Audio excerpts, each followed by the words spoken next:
So we finally got the battle of two of the top quarterbacks taken in the 2020 draft. This weekend we had Justin Herbert and the Los Angeles Chargers versus Tua Tagovailoa and the Miami Dolphins. This game, it felt like it was the Chargers all along. I felt like the Chargers were in control and probably were going to win. I know it was a one-possession game. Tyreek Hill had two long touchdowns. One was a fumble recovery, and the other one was just a bomb from Tua. You know, Tyreek Hill did what he could to try to carry his team, but it just wasn't enough. Obviously, when you watch this game, you can see what the difference was. Justin Herbert and Tua Tagovailoa both didn't get much help from their offensive line. They were both under pressure and under duress the entire game, but one quarterback flourished and the one struggled. Tua Tagovailoa over the last 2 weeks has been awful. It's probably been the worst 2 games of his National Football League career, maybe even his entire football career. Tua has just been inaccurate. The guy who was the most accurate quarterback up until 2 weeks ago has now become, very inaccurate. It looks like his weakness is pressure. He is a small guy. He's athletic, but just slightly athletic.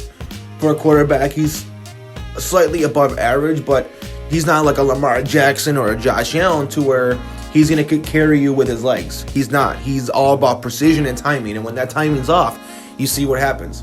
Now, on the other end, on the flip side, Justin Herbert, he makes plays. He definitely, throws more, but when he needs to, he can move. He can, avoid pressure and make throws. And what he's done with this team, with all the injuries they've had, their defense has been, weak at sometimes, missing 7 or 8 starters due to injuries. He's missing his best offensive lineman in Slater. His receivers, Mike Williams and Keenan Allen, have been in and out of the lineup all year. And Justin Herbert's got this team with a winning record right now and very close to being in the playoffs. I think that the way they finish, I think I wouldn't be surprised to see him get that 7th seed. But Justin Herbert proved that he's in the top class of quarterbacks. You got your Mahomes, you got your Allen, you got your Joe Burrow, and you got Justin Herbert. I believe those 4 guys are in a class of their own.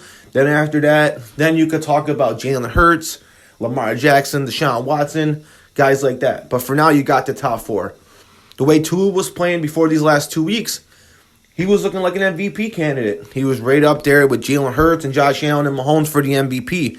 But after the last 2 weeks, you could see that Tyreek Hill is the true MVP of the team, and Tua could only go as far as the receivers around him. I'm a huge fan of Tua. I think that he is a franchise quarterback. I don't ever think he'll be an elite quarterback, but I think you see where the level of Dak Prescott is. I think that's what Tua could be. He could definitely be good enough to build your team around, give him a good supporting cast, and you could win some games. I think Tua could win some playoff games with the right players around him. But he's never going to be Allen, and he's never going to be Justin Herbert. And Justin Herbert proved that, he may not be talked about the same because his team may not have the success as Kansas City or the Bengals or the Bills, but he's right there with those guys. I think their coach, Brandon Staley, could be a little questioned. I don't know if he's the right coach or not, but Justin Herbert figures out a way to win, and I love the guy.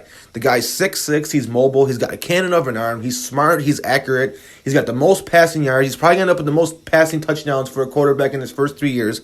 What more can you want from the guy? He plays for a dysfunctional organization, and he does what he has to do. He never complains, and he just fights through it, and I love Justin Herbert for that. I think Justin Herbert, after this week, definitely should be a top 10 MVP candidate because of team success and how much that matters into the award. It's probably going to be tough for him to raise up those leaderboards for MVP, but I love Herbert, and I definitely think he's an MVP candidate every year he plays. He's one of the 5 or 4 best quarterbacks in the NFL. Like I said, he's in that same class. Unfortunately, Tua, he's going to have to figure it out. He's trying to earn himself a new contract, prove to the Miami Dolphins he's the future. But for him to do that, he can't play the way he played the last 2 weeks. He was just missing throws, and he was seeing ghosts out there.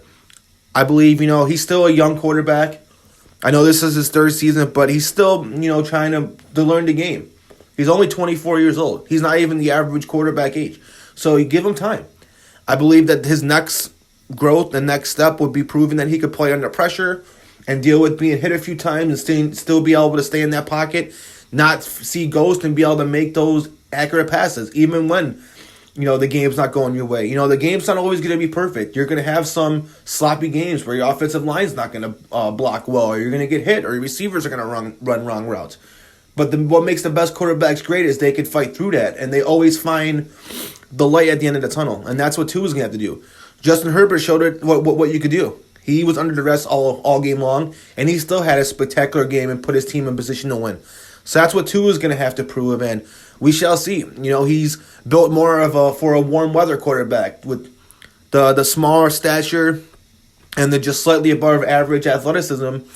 He's not built for the end of the season and the playoffs where it gets a little colder and you got to go on the road and, defenses are playing better and defenses are catching up to offenses. And not everything's going to go perfect when you're playing these teams. It takes one or two plays that are the difference. And that's what Tua's going to have to prove, that when things are going wrong, he can still play well. I believe he will improve on that. You'll probably see him improve on that a little bit this season. And I still believe he's the future of the Miami Dolphins. But at the end of the day, he's no Justin Herbert.